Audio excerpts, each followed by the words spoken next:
MC question number 71 which one is not a quadratic equation. Quadratic equation वो होती है ax² plus bx plus c, ठीक है, जिसमें स्क्वायर होना लाजमी है। तो इसमें MC क्वेश्चन नंबर 1 देखें, इसमें स्क्वायर नहीं है, इट मीन्स कि ये नहीं होगी।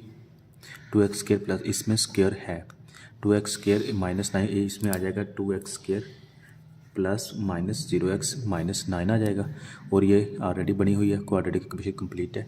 5x² plus 8x is equal to 9। तो इट मीन्स कि इसमें जो पहला है वो नहीं होगा, ठीक है। जो quadratic ax² plus bx plus c होता है, ठीक है, इज इक्वल टू 0 या इज इक्वल टू, इसको ले लें, एक ही बात है, इज इक्वल टू c। अच्छा, तो इसका पहला करेक्ट होगा। MCQ 70 a bank large the new scheme where it offer 4 lakh है per year for indefinite time period, ठीक है, इनडेफिनेट टाइम पीरियड। अच्छा, एक बार याद रखें, जब भी क्वेश्चन में इनडेफिनेट आ जाए,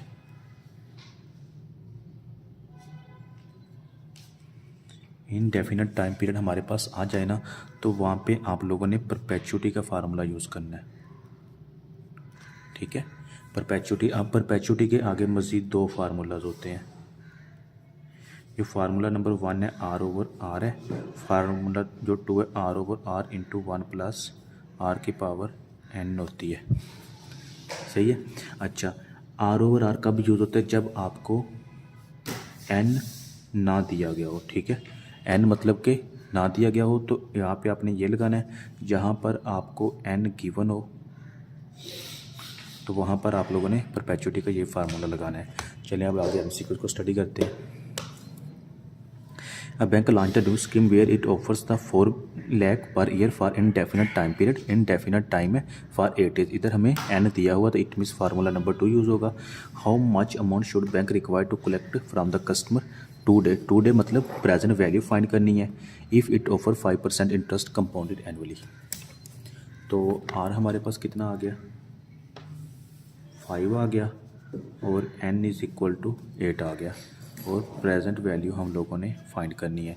प्रेजेंट वैल्यू को मैं ऑलरेडी बता चुका हूँ, जब इसका मतलब कि हमने आगे से पीछे की तरफ आना है, तो इस वजह से ये हमारा एयर भी नेगेटिव हो गया, तो इस नेगेटिव की भी हमें समझ आ गई है, ठीक है।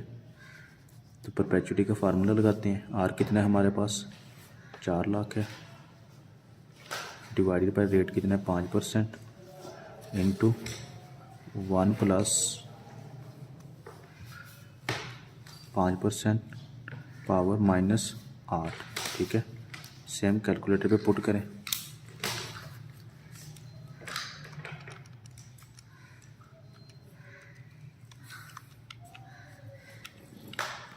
मल्टीप्लाई इंटू 1 प्लस आर कितने 5% पावर माइनस 8,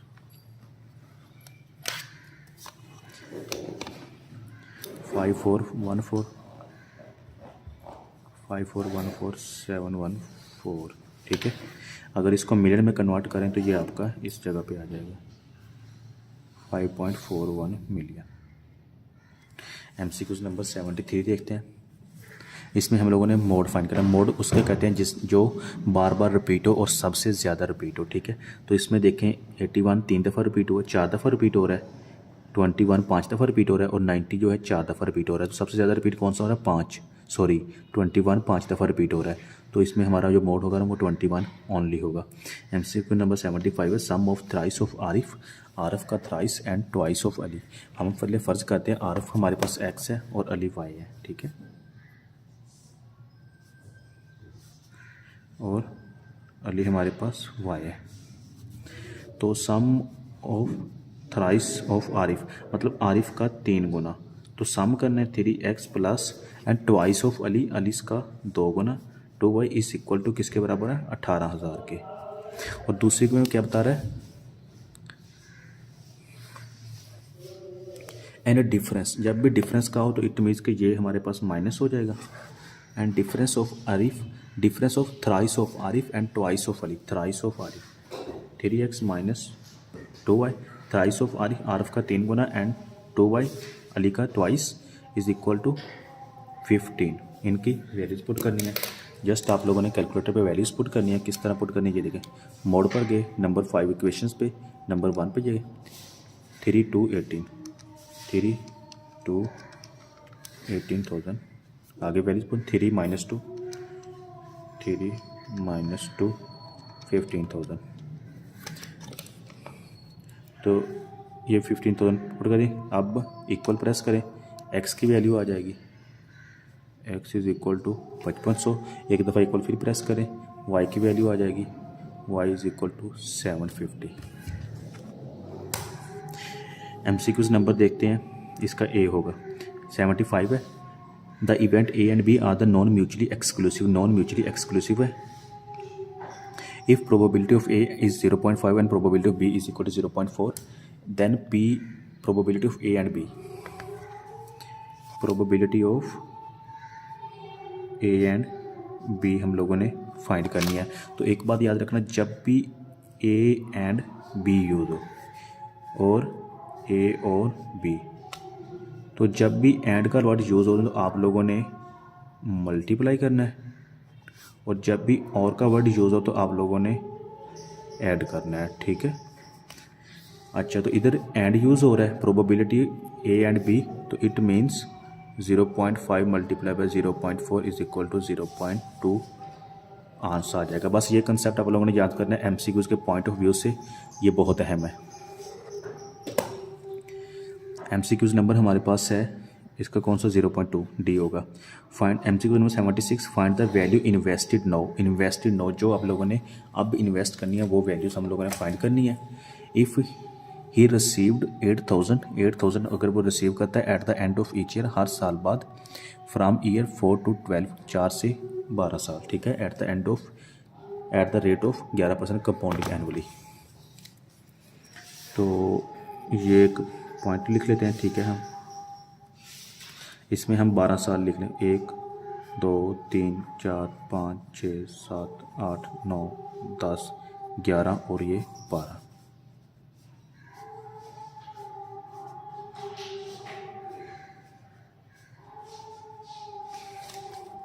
क्वेश्चन को अच्छे से समझना है। Find the value invested no, invested मतलब पहले साल पे,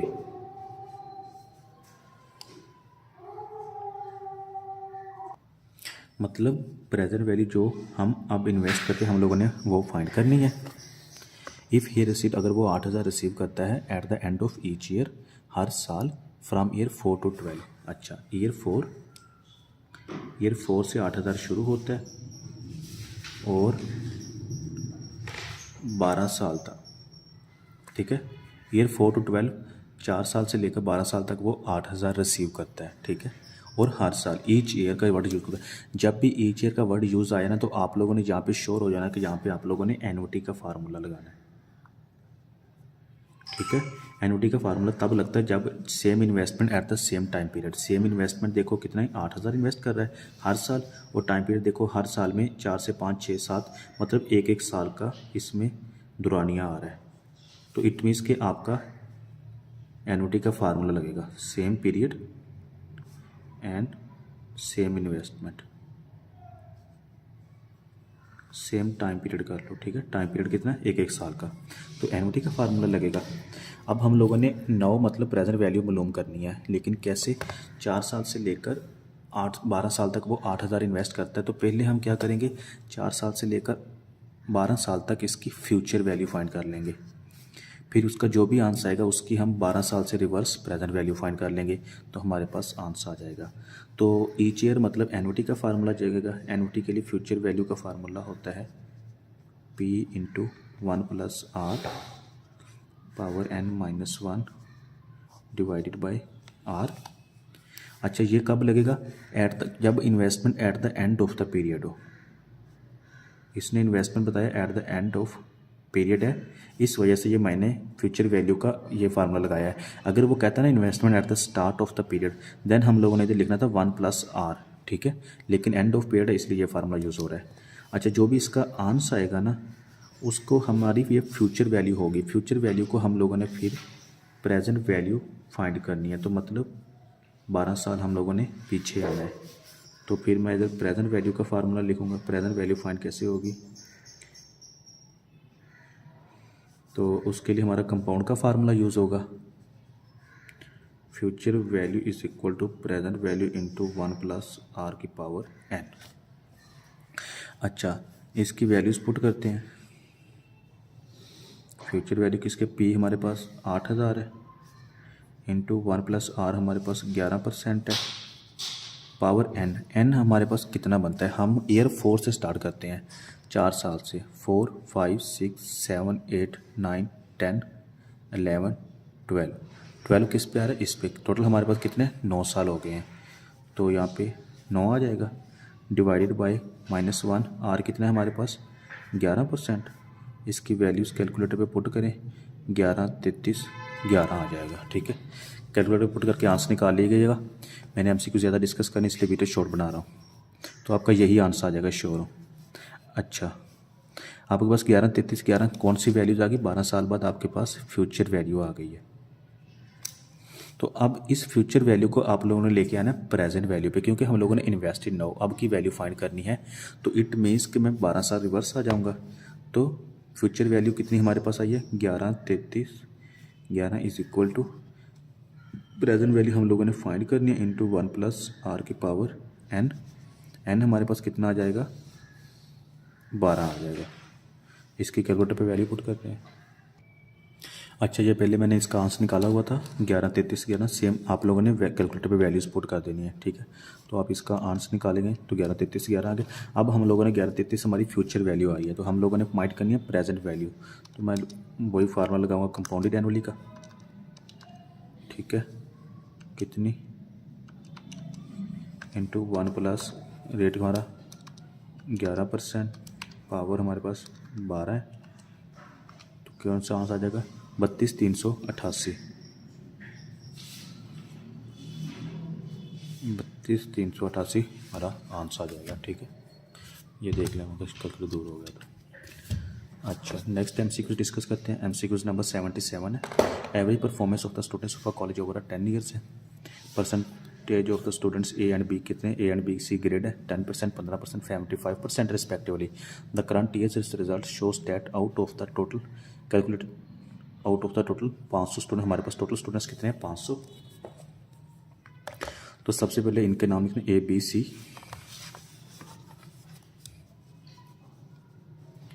ए कर लें, बी कर लें, सी कर लें। जो हमें उसने गिवन होता है students, the number of the students securing कितने, सिक्योर ए बी सी के कितने ग्रेड्स हैं 64 88 348 रिस्पेक्टिवली, ये हम लोगों को गिवन है। तो गिवन मतलब हमारी ऑब्जर्व्ड वैल्यू होती है। ठीक है, ऑब्जर्व मतलब जो उसने खुद ऑब्जर्व की हो, कितनी है ए की 64 88 348, 64 88 348। अच्छा, तो अब अच्छा सबसे पहले ना ये मैं क्यों बता रहा हूँ, मैं इधर आपको फार्मूला बता देता हूँ। ये ना काई स्क्वायर का फार्मूला यूज़ होगा, काई स्क्वायर का फार्मूला यूज़ होगा। कौन सा होता है, इसमें होता है observed value minus estimated value का square divided by estimated value इसका होल सम। ठीक है, जस्ट इसके लिए हम ये सब कुछ फाइंड करके, ऑब्जर्व्ड वैल्यू इसने गिवन है माइनस एस्टिमेटेड वैल्यू,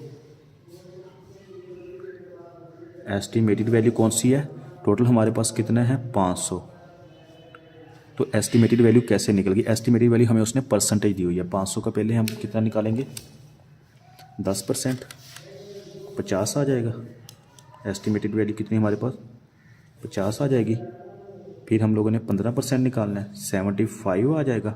फिर हम लोगों ने 500 का 75% निकालना है, 500 मल्टीप्लाई बाय 75%, 375 आ जाएगा। ये हमारे पास एस्टिमेटेड वैल्यू आ गई है, और ये हमारे पास ऑब्जर्व्ड वैल्यू आ गई है।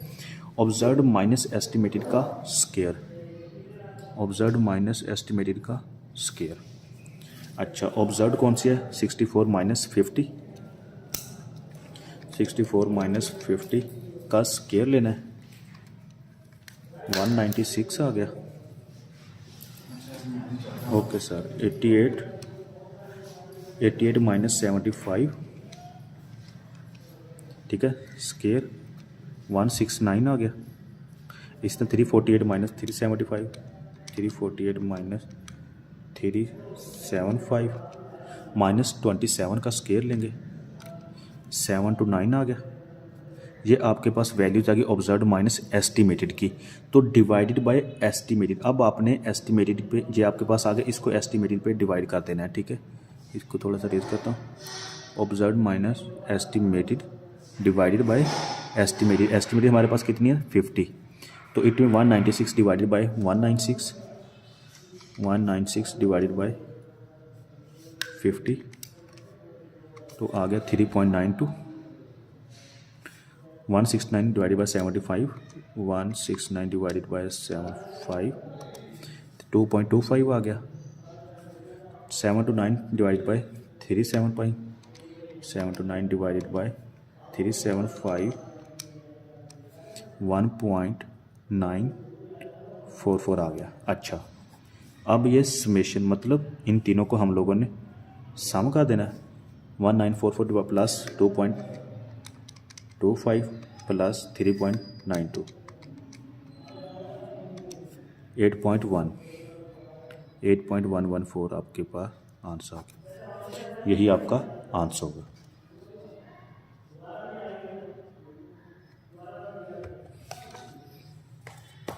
नेक्स्ट एमसीक्यूज देखते हैं।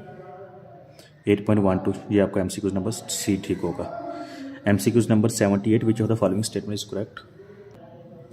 78 which of the following statement is are correct. There is a strong relationship between the two variables कौन से ले लें, एक्स एंड वाई ले लेते हैं। The points on the scatter diagram would be concentrated around a curve. तो relationship हमारा कौन सा स्ट्रॉन्ग रिलेशनशिप, ठीक है।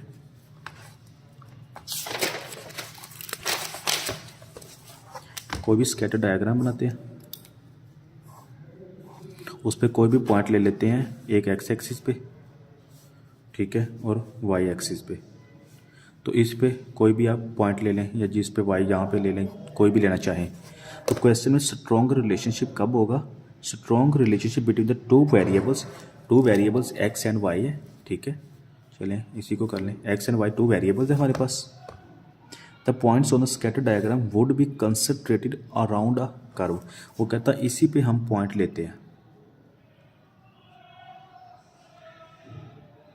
ठीक है। तो वो कंसंट्रेटेड मतलब कि अराउंड अ कर्व, इसके इर्द गिर्द ही वो पॉइंट ले जाएंगे। जब इसके इर्द गिर्द पॉइंट होंगे तो वो स्ट्रॉन्ग रिलेशनशिप होगा, ठीक है। अराउंड इसी के इर्द गिर्द, वो ये नहीं कहता कि रैंडमली फिर एक यहाँ पे एक यहाँ पे एक यहाँ पे, नहीं। अराउंड का मतलब कंसंट्रेटेड अराउंड अ कर्व। इसी कर्व या लेट बी सपोज उसने कर्व का मतलब यूज़ किया, तो हम एक्स यहाँ पे लेते वाई लेते, तो यहाँ पे ऐसे कर्व आ जाएगी, ठीक है। तो बात वही है, लेकिन जो मेन पॉइंट उसने समझाने वाले strong relationship around a curve, जो भी आप कर्व लेंगे उसके इर्द गिर्द स्ट्रॉन्ग रिलेशनशिप आपका आएगा। तो पहला इसका बिल्कुल ठीक है, क्योंकि जब इर्द गिर्द पॉइंट लेंगे तो वो स्ट्रॉन्ग हो जाएगा, रिलेशनशिप इनका स्ट्रॉन्ग होगा। Linear regression analysis can be used to estimate the fixed cost and variable cost per unit from the historical cost. ये बिल्कुल प्रॉपर्टीज है लीनियर रिग्रेशन एनालिसिस की, ये भी बिल्कुल ठीक है। तो इसके बोथ आर करेक्ट होंगे। एमसीक्यूज नंबर 79 देखते हैं।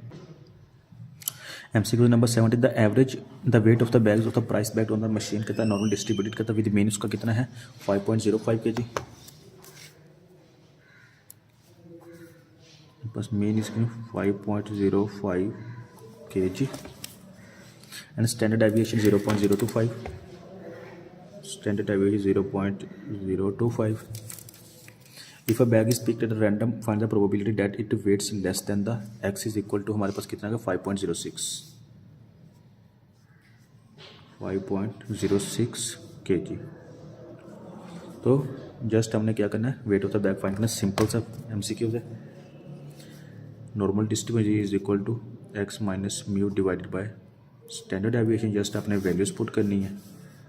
एक्स हमारे पास 5.06 minus 5.05 divided by 0.025। Just calculator पे वैल्यूज पुट करें जी की, सॉरी इनकी 5.06 माइनस 5.05, तो ये हमारे पास 0.4 आ गया। अब हम लोगों ने प्रोबेबिलिटी फाइंड करनी है, प्रोबेबिलिटी ऑफ 0.4। तो ये आप डायरेक्ट कैलकुलेटर से फाइंड करेंगे, ठीक है। ये मैं आपको बता देता हूँ। सबसे पहले आपने मोड पे जाना है, मोड पे जाने के बाद आप लोगों ने नंबर 3 स्टैट पे जाना। स्टैट के बाद आप लोगों ने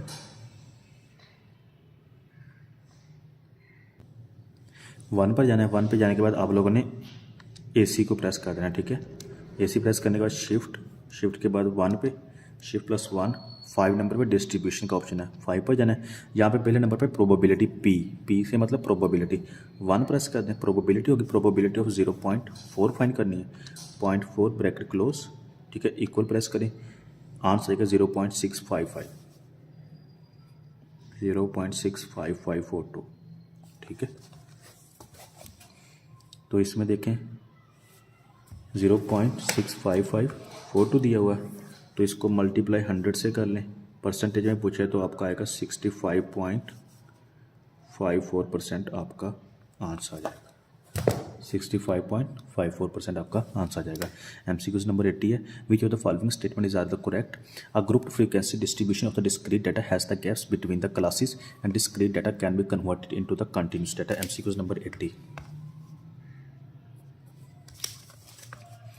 which of the following statement, grouped frequency distribution of the discrete data has the gaps between the classes। अच्छा, इसमें ना सबसे पहले आपको डिस्क्रीट डाटा का पता होना चाहिए वो क्या होता है,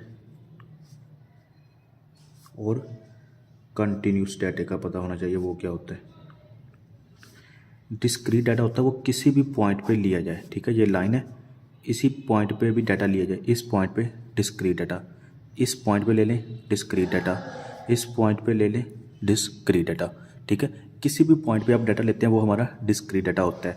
कंटिन्यूस डाटा वो होता है जो लगातार चल रहा हो, मिसाल के तौर पर इस पॉइंट से लेकर इस पॉइंट तक, तो ये हमारा ओवरऑल कंटिन्यूस डाटा हो गया, ठीक है। अच्छा, अब MCQ को स्टडी करते हैं। अ group frequency distribution of the discrete data has the gaps between the classes. अच्छा, अगर तो आपके पास डिस्क्रीट डाटा होगा, एक पॉइंट यहाँ पे एक पॉइंट यहाँ है, तो क्या इसके दरमियान में गैप्स है? हाँ जी, बिल्कुल है। तो इट मीन्स कि ये आपका पहला MCQ ठीक होगा। अब आगे discrete data can be converted into a continuous data, तो ये हमारे पास डिस्क्रीट डाटा है, अभी हम इसको कन्वर्ट कर हो सकता है या नहीं, अभी ये पॉइंट हम लोग आपस में मिला देते हैं तो ये हमारा एक कंटिन्यूस डाटा बन जाएगा। मैंने आपको बताया जैसे यहाँ से पॉइंट इनको मिलाएं तो ये हमारा कंटिन्यूस मतलब यहाँ से लेकर यहाँ तक क्या होगा, कंटिन्यूस डाटा। तो इट मीन्स के दोनों MCQs हमारे ठीक होंगे, both are correct. Next video देखते हैं इंशाल्लाह। अल्लाह हाफिज़।